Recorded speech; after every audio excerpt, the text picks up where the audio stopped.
আসসালামু আলাইকুম ভিউয়ার্স। আমি এখন আছি কক্সবাজারের লং বিচ হোটেলে।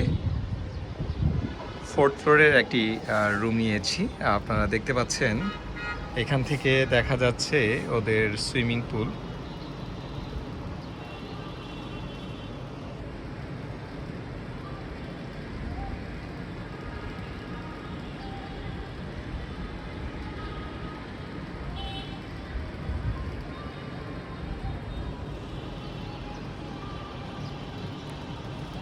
এখান থেকে দেখা যাচ্ছে সিগাল হোটেল দেখা যাচ্ছে, ওটার পরেই হচ্ছে সমুদ্র সৈকত।